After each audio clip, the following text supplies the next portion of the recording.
right, why don't we get started? So today we're going to segue to so-called continuous distributions. And there's a typo there. It should say fall 2019. I have made changes between the last time I taught this class and this time. So um, administrative, please make sure you're reading the sections, keeping up with the reading. And the focus of today is going to be on section 4.1 to 4.2.4. It's not that many pages, so please make sure you're keeping up. For this class, I'm going to have an exam a week from Thursday. And as the timeline goes, we have, including today, 4 weeks left in school in the semester. We have 2 whole weeks, and then the third week from now is a half week because of the Thanksgiving holiday, so we only meet on the Tuesday. And then we have that last week, which is the first week of December, ending on the 5th. And so what my plan is to finish up with continuous distributions and then central limit theorem, and then spend the balance of the semester doing some modeling examples, given all of this, bless you, given all of this machinery. So an exam a week from Thursday. If you're in my operating systems class, the exam is a week from today. So if you're in both classes, give you a chance to, not have 2 big exams on the same day. And again, as last time, if it is in class, I haven't decided yet if it's going to be in class or take home. I haven't decided yet. But if it is in class, and I'll know by Thursday if it's going to be in class for this class. I'll give you that 8.5 by 11 sheet of paper on which to put whatever notes you feel are necessary. Okay. Any questions? So when you think about continuous, right? Continuous distributions often deal with physical phenomena, things that people generally have an intuitive understanding of. So think about light, right? You can have, if you look at the top row, you can have a little bit of light, like what would come from a candle, or you could have a lot of light measured in lumens or photon energy that you might have coming from the sun as it's rising or setting. And then if you think about time, right, direct your attention to the second column. This is Michael Jordan at different points in time when he was a boy, when he was in college in North Carolina, when he was a younger, new rookie player on the Chicago Bulls, and then when he first retired, and more currently going from left to right. So time is another thing that we sort of have an intuitive understanding of when we say or express this idea of continuous quantity. Also, when you think about pressure, right, going in the bottom column from left to right, your left, we have some steam coming out of a pipe, a heat pipe, and that, some amount of pressure. And then we have a larger amount of pressure that might come from Old Faithful geyser. And so this notion of continuous quantities and how we measure them is what the subject matter is as it pertains to so-called continuous distributions, because we can certainly impose probabilities and talk about probabilities when we talk about these continuous quantities. So what we'll see is that the system kind of looks a little bit different, but there's a problem. The system of probabilities breaks, and there's a method by which you fix that up. Okay. So things like pressure, time, temperature, distance, velocity, acceleration are all continuous quantities. And as continuous quantities, they take on values from the set of real numbers. And so, for example, if you give me 2 temperatures, 61 and 62 degrees, I can tell you something that's in between, 61.5. If you gave me 61 and 61.5, I can still tell you something in between, and we can keep playing that game until, forever, going on and on and on and on. And at no point will we ever sort of reach the bottom of the numbers where we can no longer tell me something in between, right? Where I can no longer tell you something in between. There's no notion of the individual components in the set of reals, and that means they're uncountably infinite. The other interesting part about these quantities these physical quantities like pressure, time, temperature, distance, velocity, and acceleration is that they have this property called inertial, right? And what inertial means is that if these values are changing, maybe you're making some measurement of velocity or some measurement of position and so forth, if these values are changing, the future value has a lot to do with the current value. And expressed differently, you could say that the value at any future point in time is the value currently plus or minus some small amount. That being said, suppose you're measuring the position of some object moving around in space. The position at some future time instant, maybe 1 millisecond later or 1 second later, it doesn't mysteriously go from one location here to one location across the room without going through those locations somewhere in between, right? So this idea of inertial is one to which all of these physical quantities correspond, in addition to the the fact that they're drawn from the set of real numbers, these quantities. Now, inertial properties are, very important because certainly in sensing applications, we typically traffic in these inertial quantities. You might have a thermometer measuring your temperature. You might have something measuring your pressure, humidity in the air, and so forth.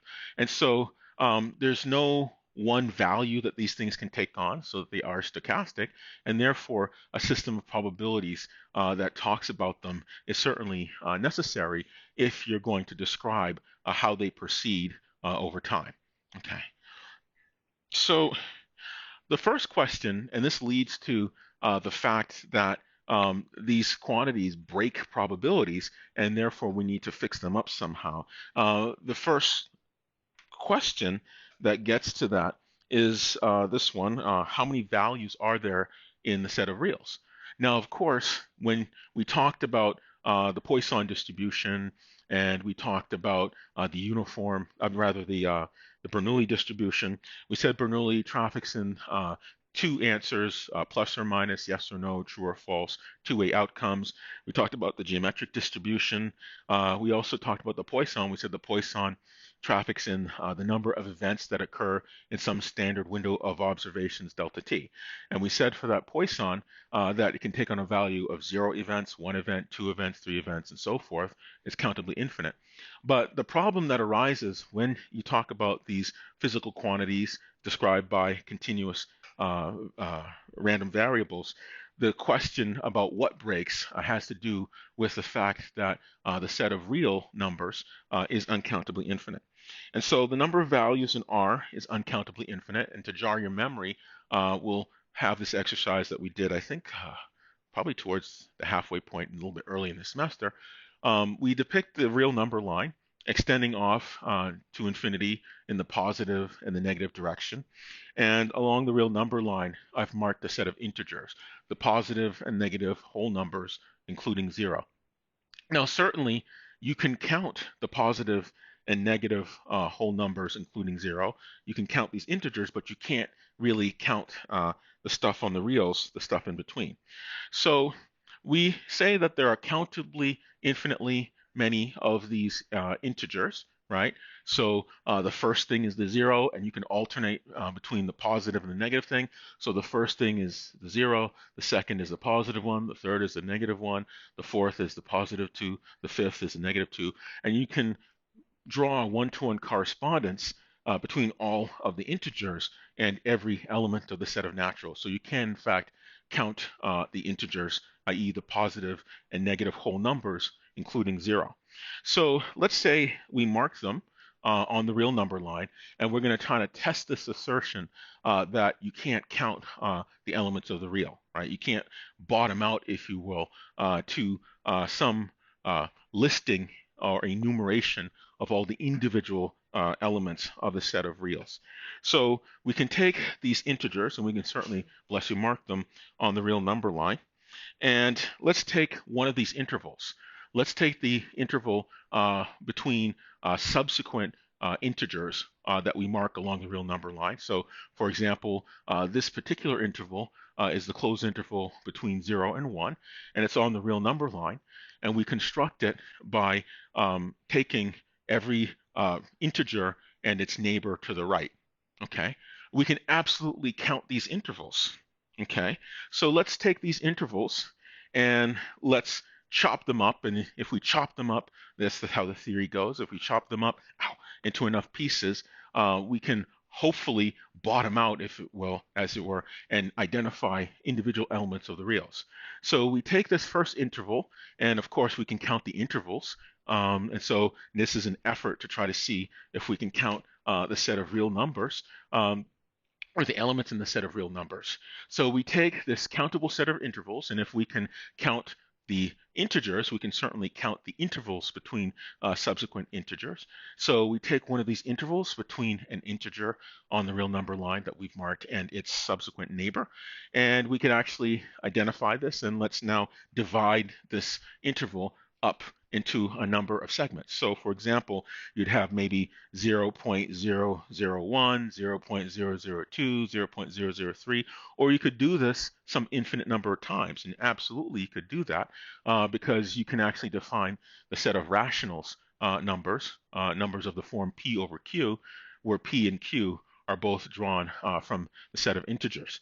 So absolutely you could take one of these intervals between neighboring integers along the real number line, and you can chop it up into an infinite number of pieces. Okay, so if we do that, now going further, let's take one of these smaller pieces and let's further subdivide that. Okay, if you further subdivide that, you can now take these small pieces and further subdivide and further subdivide and further subdivide. And so what makes this uncountably infinite, this set of reals, is that we can keep doing this subdivision of each interval gets smaller and smaller and smaller, but we can keep that subdivision going and continue to play that game or engage in this exercise an infinite number of times. And so when we do that, of course, we'll never reach the bottom. We'll never reach a point where we can no longer subdivide. And if we could do that, we would identify the individual real numbers, but we can't. We can just keep subdividing. And so that's what uncountably infinite means. It means that this infinity is so big that you can't even find the individual elements. You can't draw a one-to-one correspondence between the individual elements and the natural numbers. Right? Another way of saying that is you can't identify the individual elements that comprise the set of real numbers. Okay. Any questions about this? Jar your memory. Does that make sense? Okay. So we spoke about this system called probability. We said there was a sample space omega, and then we said that there was this idea of a sigma algebra, which are the set of all possible subsets of our sample space. And then we had the when can I see you again? And this was a proportion that described the probability or frequency at which we see these events occur. And so when we spoke about this thing called a probability, we focused on the sample spaces. And the sample spaces had a count or cardinality. And we said these cardinalities at the time were either finite, they end, like +1, -1, heads or tails, dog or cat, or they're countably infinite. Countably infinite, an example of that is the number of events that you can view, occurrences of an event you can view in some window of observations for a Poisson distribution, right? You can observe 0 events, 1 event, 2 events, 3 events, and so forth.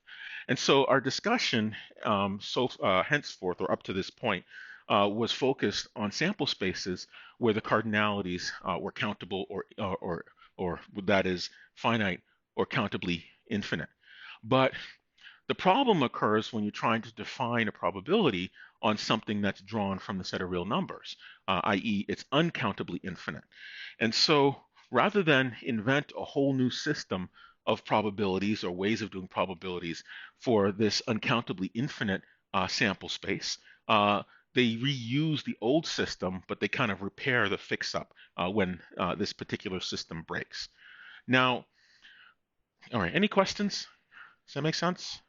All right, so let's take a look at the so-called Kolmogorov axioms. And the Kolmogorov axioms are those 3 things that must hold true if something is to be called a probability. So it says that the probability of any event, it doesn't matter what that event is, it's drawn from the sigma algebra, is in the real numbers, right? Specifically, it's between 0 and 1.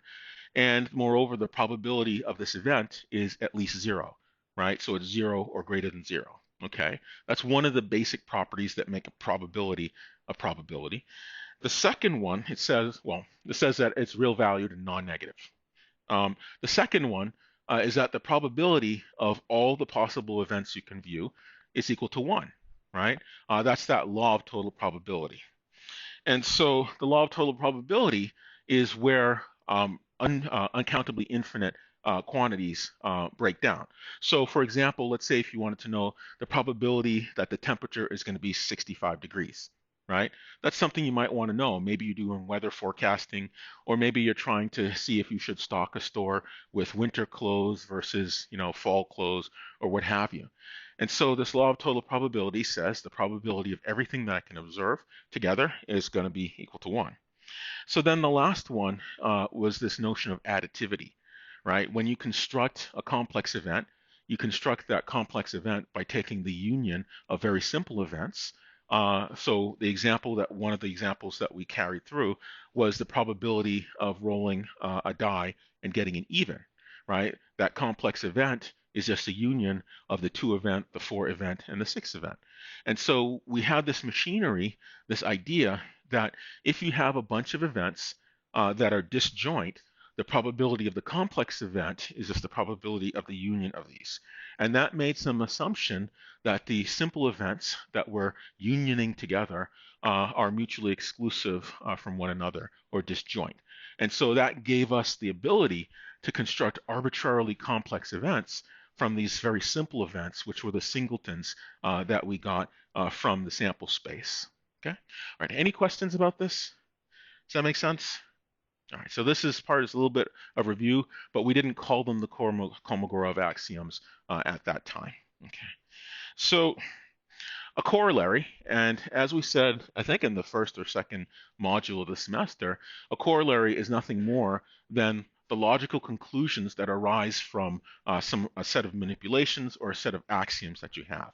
And so corollaries to the Kolmogorov axioms, it says, well, we know that a probability is non-negative, greater than or equal to 0, and we know that the probability of our sample space omega is equal to 1, so therefore the probability of a single event must be between 0 and 1, inclusive of the endpoints.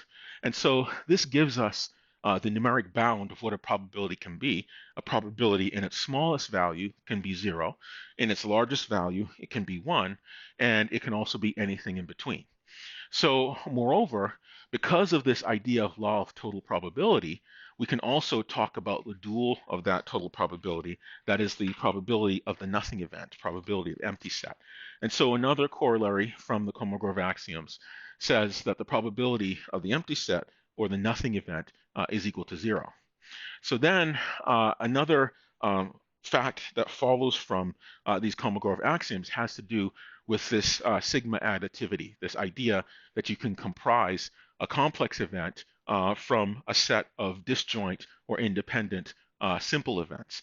And so that just says if you have 2 events A and B, and let's say the complex event A, and you have a complex event B, and it just so happens that complex event A is a subset of all of the simple events that comprise complex event B, then by definition, something called monotonicity, the probability of complex event A is going to be less than or equal to probability of complex event B. And the reason for that being, well, if A is a subset of B, that means A union with something else, some other event, builds up B. And because events are either probability of 0 up through probability of 1, then A is going to be less than or equal to B if you union together all of the probabilities or add together all the probabilities that make up A. Okay. Any questions about this? Does this make sense? Okay, so it's a different way of stating stuff that we've talked about slightly differently in terms of what probabilities are and what they mean. Okay, so let's talk about this dramatic difference. So the law of total probability, if we were to put it more in mathematical form instead of just logical definitions, it says that the probability of any event is equal to 1. So you could take your probability, P of x, regardless of what that probability is. It could be a Bernoulli, it could be a geometric, it could be a binomial, it could be a Poisson. And if you take all the probabilities, and we actually prove that for each one, and sum together those probabilities over all possible events that we can take on for those distributions, it sums to 1, right? And most recently, we showed this for the Poisson. And so let's assume that our value x is something like temperature and it's uncountably infinite. Now, this is a horrible abusive notation. And with this abusive notation, I'm trying to illustrate a point, right, about how probabilities break. So you really can't do this mathematically, and I just acknowledge at this point that it's an abusive notation. So if you have a probability that's uncountably infinite, now, if it's uncountably infinite, I can't identify the individual x's. But let's assume that I can identify some of them, right? And so that law of total probability says if I add together all of my probabilities for each of the identifiable events that can occur, it sums to 1. So here I can add the probability of the first value to the probability of the second value and so forth for all of those values. Now, keep in mind that I can't actually identify x1, x2, x3, x4, and so forth because x, in this case, we're talking about something like temperature where you can't identify all of the real numbers. So we cannot write, and I want to stress that you can't write out x1, x2. I'm just trying to illustrate a point here. Okay, so we have these probabilities, and let's assume and not assume, it's actually the definition, by law of total probability, we know that all the probabilities have to sum to 1. So that means we have a total probability mass of 1, right? Now, if we're adding together all these P of x1s, P of x2s, P of x3, and so forth, you can imagine we're taking pieces of that single probability of 1, our total probability, and we're kind of dividing it out. We're saying, okay, x1, you get a little probability, x2, you get a little probability, you get a little probability, and so forth. Now, certainly, if you have a lot of parts, even in this case where it's countably infinite, if you have a lot of pieces, a lot of values, each of which gets a little bit of probability, well, that means in the worst case, if each one gets, say, equal amount, right, that means you have 1 divided by a really big number. Now, of course, if it's uncountably infinite, that really big number is so big that you can't even identify it, right? But it's really, really big. And so certainly, if you have 1 over a really, really big number, what happens? Well, we can kind of think about this, what happens when the denominator gets really, really big. We can try to express that as a variable n, and we take the limit as n goes to infinity. Now remember, we're talking about uncountably infinite. So I can't even identify this infinity. The infinity for uncountably infinite is bigger than this infinity that I'm listing here on the slide. Because this infinity that I'm listing on the slide talks about an infinity that I can count. The first one, the second one, the third one, up through the infinite one. But the infinity for real values is bigger than this infinity. So in the least, when we take this limit as n goes to infinity of 1 over n, i.e. 1 over a really, really big number, that really, really big number is so big that I can't even list it out. So it's even bigger than really, really big. Does that make sense? Any questions? So if that's the case, well, look at what happens when it gets really big. Well, that means the probability of any individual element is going to be 0 because 1 over really big is 0. It's always 0. So, wait a minute. What happens now, that means that if I have some real valued quantity like temperature, pressure, time, and so forth, because that infinity is so big I can't list out the individual ones, that means the probability of each single one is going to be 0. So that means nothing happens. Well, that's not good because it means you broke your probabilities. Now, certainly for the Kolmogorov axioms, in order to satisfy the law of total probability, they have to sum to 1. But if x is uncountably infinite, the only way to satisfy that, because there are so many of them, is if each one has a probability of 0. So we've just broken it. It doesn't work. So how are we going to fix this? You broke your probabilities. Okay. Does everyone understand that point? Okay, so what the solution is, let's recall the Kolmogorov axioms. We had this idea of non-negativity, total probability, and this idea of sigma additivity, right? And those remain.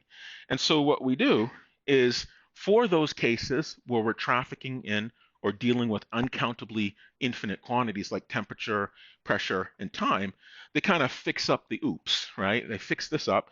And instead of talking about mass functions, i.e. a probability of a single value, you can't identify the value. So what we do instead is we look at the probability associated with intervals, right?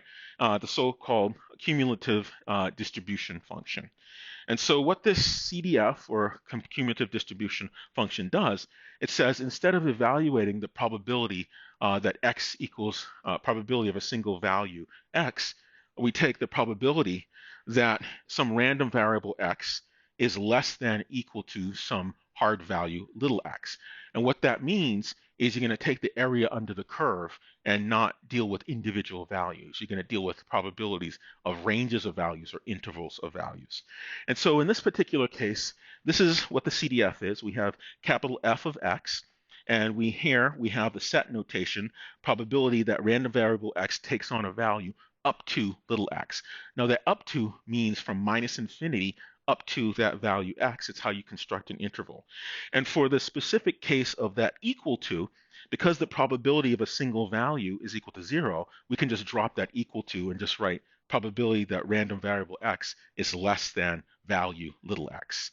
Does that make sense? Any questions about this? Okay. So there's only so many ways you can make this stuff interesting without other examples. So what is the fix? The fix is now you talk about ranges of values, and then they talk about this derivative of the CDF. It's called the probability density function, or PDF. So the probability density function, little f of x, is equal to the derivative of the cumulative distribution function, right? And so essentially what you're doing is you're taking the probability associated with a range or interval, and you're saying how thick or thinly spread out is the probability over that interval. That's essentially what this density is doing. And this density is nothing more than the derivative of this CDF. Okay. Any questions about this? Does that make sense? Okay. So let's take you back to this example we had, and this was on purpose, that we're using to motivate the fact that you can't identify the individual members of the set of real numbers. And at the outset, we started by dividing our real number line into some intervals, and those intervals are carved out between subsequent members of the integers. And so we said we can count those intervals. So now, going back to that definition of what we mean by CDF, instead of talking about a probability of an individual value, we're talking about a probability of a range of values. And here's an example of a range of values between 0 and 1. And so if that's the case, if you're talking about temperature, now you're talking about the probability that a temperature is in a range of values, not just an individual probability, individual value or individual temperature. And so because these are countably infinite, you can absolutely do that. And you use the relationship between how thickly or thinly spread out the mass is over the interval to get around the fact that because you have an uncountably infinite quantity, you can't take the probability of an individual value because it's 0 based on law of total probability. Okay? All right, any questions about this? Does that make sense?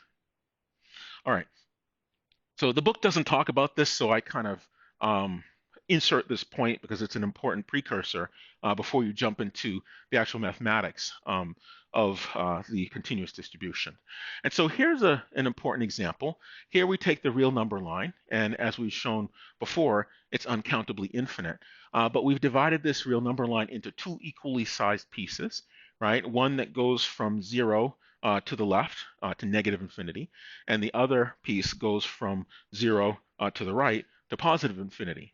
And you'd agree that you can count these pieces. Here's the first piece here, and here's the second piece here. So the first piece is there, second piece is there, right?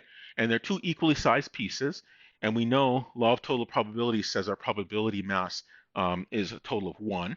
And so if we have two equally sized pieces, then the probability of this first piece is going to be 0.5, and the probability of the second piece is also going to be 0.5. So now we can start to talk about probabilities for quantities that underneath the covers, they're real valued quantities and thus uncountably infinite. But by partitioning things into intervals, we can certainly now talk about probabilities and recover from this issue where uncountably infinite quantities broke our probabilities. Okay? Any questions about this? Does that make sense? Yes.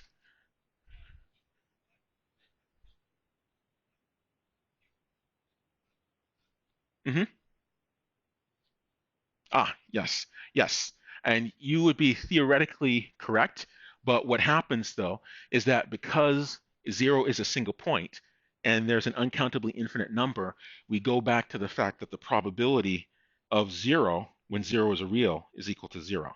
So we partition it this way because we have to have zero in one piece and not the other, right? But it's infinite here on this side, uncountably infinite, and it's uncountably infinite here. It's still infinity. One thing doesn't make a difference. And you can actually account for the difference in mass in that if you take the probability, let's say you said the open interval, right, on both of them, and then you had zero as a probability separately, the probability of a single item is still zero.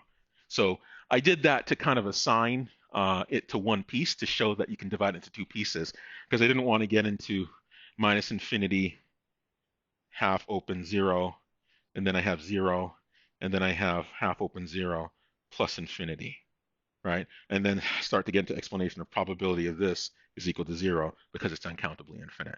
And so that fact allows me to do that. Okay? All right. Any other questions? No other questions? Does that make sense? Okay, great.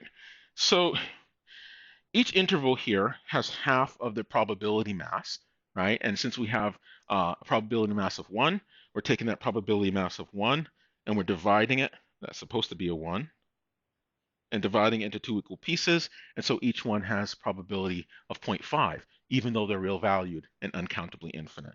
So this idea of using CDF or cumulative distribution functions is how I put together or take the area of the curve, put together those uncountably infinite quantities, and I put them together using the integral.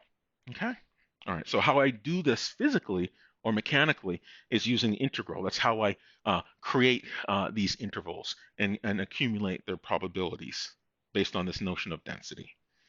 Okay, so we could have a countably infinite number of intervals, and I can do similarly by adding up the probability associated with each one of these pieces. And I can absolutely do that as well. And so this getting around the fact that a real valued number is uncountably infinite, you can get around the fact by using intervals, and how you deal with the probabilities for these intervals is by summing them together using the integral operator. Okay, so calculus gives us a way to sum up these probabilities over these intervals. And I encourage you, in fact, you should please look up these things. Khan Academy has a wonderful set of modules on these. One is called the Romani and Some, right? The Romani and Some goes back to when you were first learning about the definition of what calculus is. You took these infinitesimally small rectangles and you added them up, and you said, here's my delta x, and you let delta x go to 0, get really, really small. And if you add up all of these rectangles, you get an approximation of the area under the curve, right? So that's called the Riemannian sum. So please make sure you go through, each one is about 10 or 15 minutes. They're very wonderfully done. Go through the Riemannian sum, the indefinite integral, and the definite integral. The indefinite integral adds a constant, and the definite integral makes use of the indefinite integral. It's between two defined bounds. Okay? All right, and I have the URL up there. Okay, so here is an example. Here we have an arbitrary function. Let's assume this were a probability distribution. We'll later learn this is the normal distribution. But at this juncture, let's just assume it was a probability distribution. And so my random variable, big X, can take on a value. And two of these values I'll identify as A and identify as B. And let's say I want to know the probability that my random variable takes on a value within this interval. So you can imagine, like I did with the real number line, you can imagine if I have some interval between these two endpoints and I want to know what the probability is that my variable will take on a value between those. Okay, so I have this thing, the antiderivative. The CDF is the antiderivative of the PDF. You arrive upon the CDF by taking the integral of the PDF, and it's related directly to the fundamental theorem of calculus. I'll direct you to Khan Academy to remind yourself about what that is. It is a wonderful explanation of what the fundamental theorem of calculus is. And so nonetheless, if I want this probability, essentially what I'm doing is taking the area under the curve, so I'm adding together all these probabilities, right, between the endpoints of A, starting at A, and ending at B. Okay? All right. Any questions about this? Okay, so this is what my probability is. And so how I do that is, of course, I have my f of x, which is my PDF, my density function. And henceforth, whenever you talk about a probability, you have to distinguish whether or not you're talking about a probability mass function or a probability density function. If the quantity of interest is finite or countably infinite, it is a mass function, and you're going to use summation to put together these probabilities. If it is an uncountably infinite quantity, like time, pressure, heat, temperature, and so forth, then you're going to use the integral to add together all of these probabilities based on the density. So here we have the integral if our probability curve is f of x. So this is my f of x, that's my density, probability density function, or PDF. And I'm going to take the integral of f of x dx, and that dx is that delta x that we talk about with the Romani and Some. It gets infinitesimally small. And so we're adding up, well, this is the width, delta x or dx, and the height is f of x. So you're really just adding up all of these little sliver of rectangles when you compute the area under the curve. So here I have my density f of x, and I'm taking the integral between a and b of this f of x dx. Okay, does that make sense? Any questions? Okay. So hopefully everyone's had calculus, right? The prerequisite for the, okay, good. So how we compute that is we can, and this follows from the fundamental theorem of calculus, we can take the CDF, cumulative density function, for the endpoint B, and we subtract from that the CDF of that endpoint A, right? So essentially, when I take the CDF, so let me kind of redraw what this function might look like. And let's say I have the CDF of point B. The CDF is I'm going from minus infinity to B. I'm taking the integral. So I'm summing together all that probability up to that point. And then for the CDF applied at endpoint A, so here's A, I'm taking the area under the curve from minus infinity up to A. So if I subtract out this area on bottom here from minus infinity to A, and I subtract that from this area here from minus infinity to B, essentially what I'm left with is that area that I'm kind of shading in here, if you can see it. I'm just computing this area here between point A and point B, right? And that's exactly what's happening here. So if I want the probability of a specific interval between A and B, I literally take the CDF of the upper endpoint, B, and I subtract from it the CDF of the lower endpoint for A. Okay, make sense? Any questions? All right, so I can compute this probability by integrating over these two sets, and I use the CDF to do that. And it allows me to do this because I have the tools of calculus that allow me to traffic in this uncountably infinite quantity. And I just subtract those two quantities to get the probability associated with an interval. And so if I were to write this in set notation, this is just the probability that random variable x takes on a value that's greater than A, the lower endpoint, but less than B, the upper endpoint, which is exactly this interval between A and B, if I were to take the area under the curve. Okay? All right. So that being said, let's take a look at some other stuff. Well, this is what the definition is for the CDF. and the CDF goes from minus infinity up to that point. So if I take the CDF of B, that's the area from minus infinity to B. And how I'd write that functionally is big F of B, right? So we have the density F of X, adding the area under that curve from minus infinity to B is the CDF evaluated at B. And that in set notation would be the probability that a random variable X is greater than minus infinity, but less than B. So if I wanted to look at the law of total probability, I would take that density function and I would integrate it between minus infinity and plus infinity, which are all the values that this quantity x can take on. And I'm just adding together, if you will, in a Riemannian sum, from a Romani and Some perspective, adding together all these tiny slivers of rectangles between minus infinity and plus infinity, right? And so that's more equivalent of what the law of total probability is for a real valued quantity. Okay. Any questions about this? Make sense? So please make sure you review the examples in the book. And when you review them, actually try it yourself with a pencil and paper. Okay.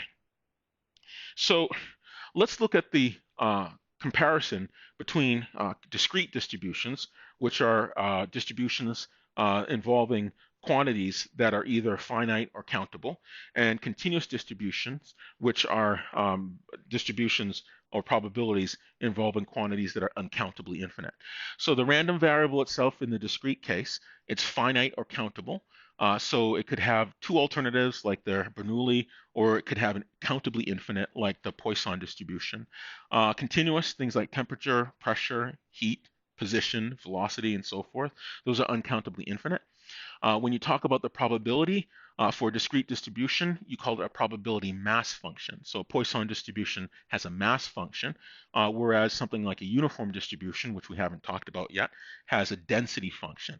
And so in order to compute a complex event for a discrete distribution, you use a summation. And remember, we had this sigma notation for our summation, and we added together a bunch of probabilities to get the probability of some complex event E, right?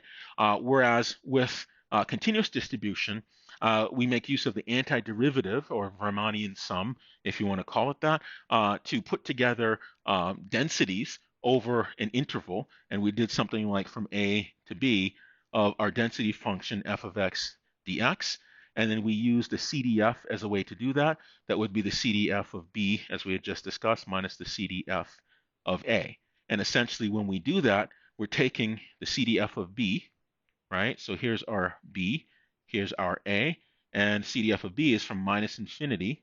We add up all of our probability density up to including B, and then we subtract from that the CDF for A. So here's B, here's A, and here's my integral up to including A. Okay? And so how you build complex events with uncountably infinite quantities that are real values is using the antiderivative or integral. Okay? All right. Any questions about this? So we'll get a chance to really use all the calculus stuff that you've done before in this class. Okay. No questions? Any questions? No? All right. So if you can have a single variable for a continuous distribution, it gets really interesting when you have a vector of variables. So let's say, you have some health sensors and you're measuring maybe the oxygen saturation as well as the pulse, as well as, say, the body core temperature, for example. And you have all those three things being measured. Each one is a continuous random variable, right? They're uncountably infinite, the quantity, temperature, oxygen saturation, and heart rate. And so therefore, you can have a vector of such measurements, and oftentimes you want to talk about the probability associated with that whole vector of measurements. So that's a so-called joint distribution, and let's contrast that with a joint distribution that we talked about before when we had the probability of having a coin toss and a die roll, right? And in that, we had a table, as you recall. And for that table, along the rows, we had the outcomes of the die, 1, 2, 3, 4, 5, 2, 3, 4, 5, 6. So that's 1, 2, 3, 4, 5, 6. That was the die roll. And for the coin toss along the top, we had heads and we had tails. And then for each cell, that represented the probability that a coin would be one outcome and the die roll would be another. And each one we found was 1/12, right? And so we have 1/12 and we wanted to know from this table 1/12 for each one, and I won't fill it all in. If we wanted to know what the probability of just the coin toss was, we would just take the sum down these columns. Otherwise, if we wanted the probability of a die roll, we'd take the sum across these columns. And as we called it, we called it marginalization. And so certainly when we have a vector of real valued quantities, we can also have joint distributions. And that joint distribution is a little bit different because now we're dealing with integrals and we're dealing with derivatives instead of just sums as we had before with discrete distributions. So here we have what's called a joint cumulative distribution. It's the CDF associated with a vector of continuous random variables. So in this case, let's assume we have a two vector. We have x and y. Those could be any two measurements. They could be two temperatures. They could be an oxygen saturation and a core temperature. It doesn't matter what they are, but they both have to be uncountably infinite real valued quantities. So in this particular case, our CDF is our capital F, and instead of a single variable, we have two variables here corresponding to our vectors. And if we were to write this in set notation, it's the probability that variable x is from minus infinity up to value x, and variable y is from minus infinity up to y. And if we imagine this as sort of a graph, right? And this is where my artwork goes horribly wrong. You can imagine here, this is my variable x, and we have here our variable y. And then here on the z-axis here, that's my probability of x comma y. That's a density function. So essentially, what this CDF is, I go from minus infinity here and minus infinity here, and I'm basically computing the volume of a cube, right? Because I'm taking all those probabilities for values of x and values of y, and I'm adding them up. So the probability is the z part. So if I take each one of these rods here and add them up, it's the volume of that whole cube, right? And that's essentially what I'm doing when I take the joint CDF. Okay. Any questions about this? Okay. Make sense? So if I have a joint CDF, we said the density or PDF, probability density function, is nothing more than the derivative of the CDF. So I take my CDF, which is here, capital F of x, y, and I take the derivative with respect to x, and I take the derivative with respect to y. Now this curled over d is nothing more than what's called a partial derivative. It just says when I take the derivative with respect to a variable, everything that does not involve that variable looks like a constant, right? And so I'll show you an example of that in a moment. But here, if I take partial with respect to x, d dx, and partial with respect to y, d dy, I square that d squared, dx, dy, and that's just shorthand for saying what's up here, okay? All right, so what is a partial derivative? If I have a function, let's say f of x comma y, and let's say for the sake of example, it's x squared plus 2y cubed, right? If I took the partial d dx of my function involving x and y, well, that just says how does it change only with respect to x? So that means here I have a variable involving x, so that's just going to be 2x if I take the derivative with respect to x. And then here, this 2y cubed, that doesn't change with respect to x. So that looks like a constant and it goes to 0.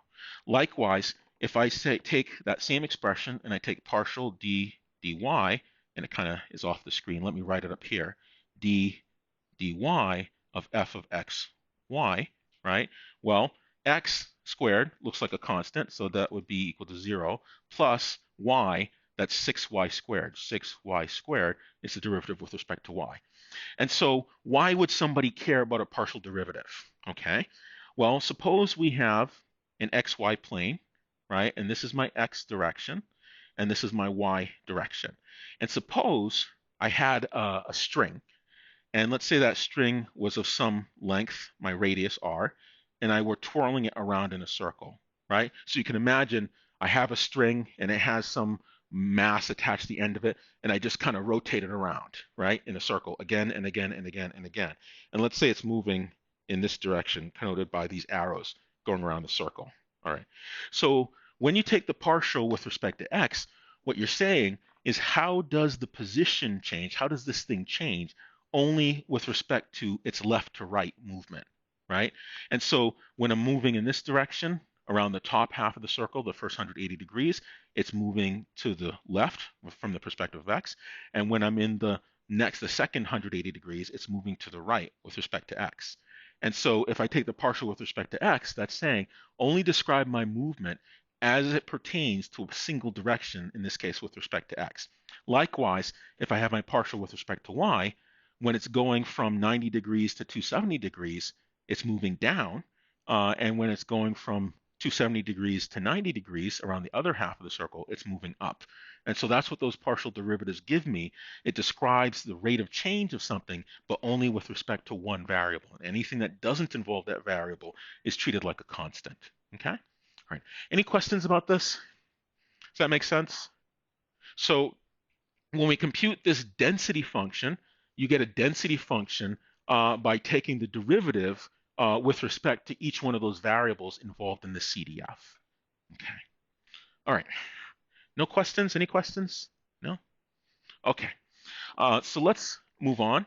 And so if we were going to actually physically compute these probabilities, complex event, we have some area A, and we have more than one point involving or values, set of values. Instead of an interval, you're talking about an area.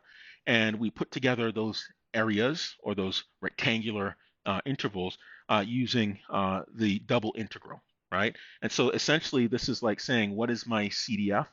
Is by saying, let me take a complex event and let me put together all those densities by summing together the areas. And so if we have two variables, x and y, this would be my x, this would be my y, and I'm basically taking this area that I'm calling A, and I'm summing together all of the individual probabilities, which gets me essentially the volume of a cube in this case, because I have two variables.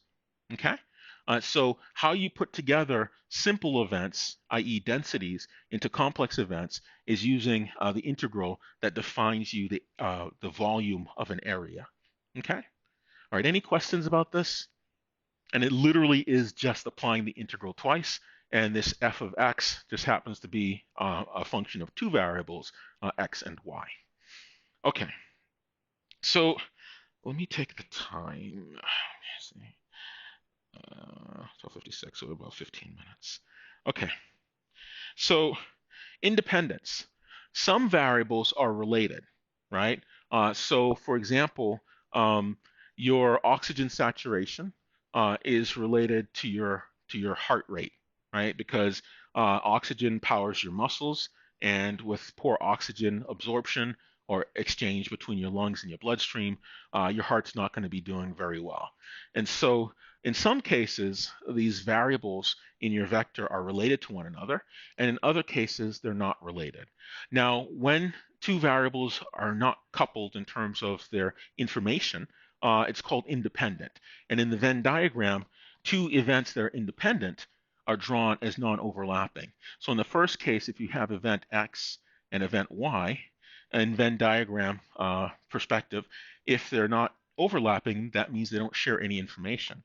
Likewise, if you draw them in the Venn diagram where event X and Y do overlap, that means they're non-independent because they share some information because they're events that are common to both X and Y.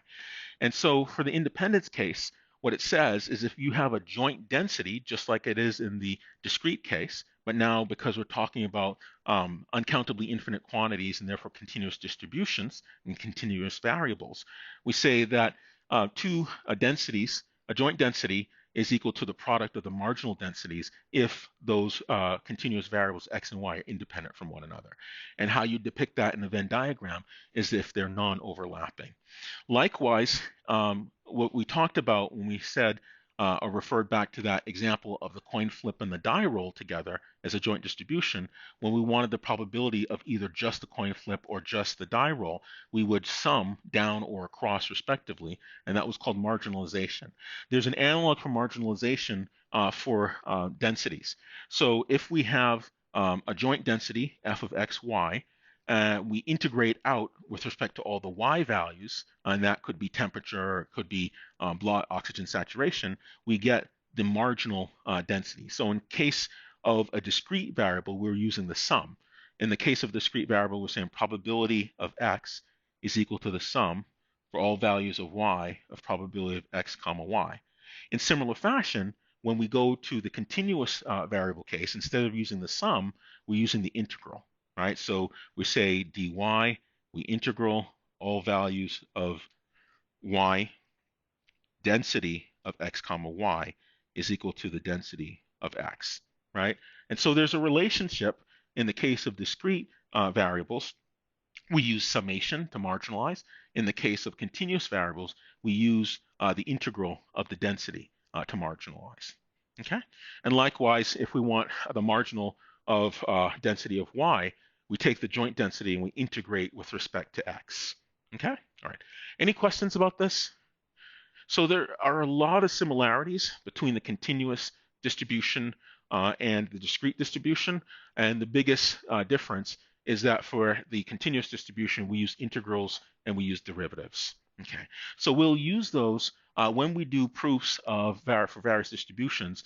We'll do the gamma distribution, we'll do the exponential distribution, and we'll also do the normal distribution, and then we'll tie it all together at something called the central limit theorem. Okay. So here are some summary statistics. Now, remember, when we have a distribution, oftentimes you do not write out all of the details of that distribution, you write the summaries. And we said before, the expectation was a kind of probabilistic average, right? And we have the analog of that expectation, also the analog of variance when it pertains to continuous random variables. And so here, let's recall, when we said E of x for the discrete case, we said we have the sum x times its probability over all values of x, right? We have the weighted sum. For the density here, instead of summation, we have the integral for all values of x, dx, and we have the density f of x, right? So it looks a lot like the discrete case, only we have a dx to iterate through all of those rectangular slivers, because this is our delta x, and dx says take each of those delta x's, and you're taking the height of that rectangular sliver, and you're doing it across some range of values, right? And so that's where the integral comes in, the Romani and Some, as it were. Okay, so this is our mean. And then the variance, when we talked about variance for the discrete case, we said the variance of some variable x is equal to the expectation of x minus its mean, right, quantity squared, right? And so when we wrote down the expansion of that, we had the sum of x minus mu quantity squared times p of x. So instead of the probability mass function, we have a density. So there's our density f of x. We iterate over all of those rectangular slivers, the width, there's my dx, and then we take that weighted density, if you will, to weight our values, which is just that quantity x, which is real valued, minus its mean, where the mean was from before. So this is the variance in the continuous distribution case. It looks a lot like the discrete case, only you're using integral instead of summation. And the covariance, we gave the example of that using gas prices and oil. And this was our definition for what covariance is, and it's a measurement of the linear coupling or relationship between two variables. If you have a unit step increase in one variable, how does the other variable change commensurately? And so in the discrete case, we said the covariance between x and y is equal to the sum over all the x's and all the y's of x minus mu, the mean of x, times y minus mu sub y, the mean of the y's, and we said probability of x comma y. So we had a joint distribution, and that's a mass function. And here for the discontinuous case, We have a joint density function, so we write f of x comma y, and we have dx dy, so we're iterating over tiny slivers of x and tiny slivers of y, and we're taking these little cubes, if you will, and we're adding them together to construct the volume of a rectangle, essentially. So here we have our joint density, dx dy, and here we're multiplying the x continuous variable minus its mean times the y continuous minus its mean. So we can absolutely have covariance, or this measure of coupling between two continuous random variables. So it's not just the discrete that has it, the continuous do also. And again, we substitute the density function f of x, y, where we see from the discrete case where we see a joint mass function, we write a joint density function. And instead of the double summation, we have our double integral for the continuous case. Okay, and there's an example in the book about that. Any questions about this? Okay, so this is to draw the similarities between the continuous case and the discrete case. And in all cases, how we get over this issue of the continuous variables being uncountably infinite is that we use integral calculus to help us. Okay, all right. Any questions about this? Does that make sense? So please make sure that you review this. And what I think I'll do is, instead of jumping into uniform distribution, let me save that for Thursday, and we kind of split up, give you a chance between now and Thursday to look at some of this stuff, to remind yourself about fundamental theorem of calculus.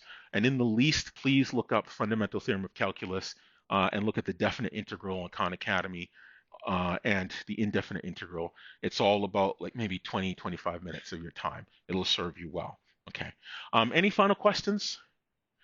Okay, so this looks like a good stopping point.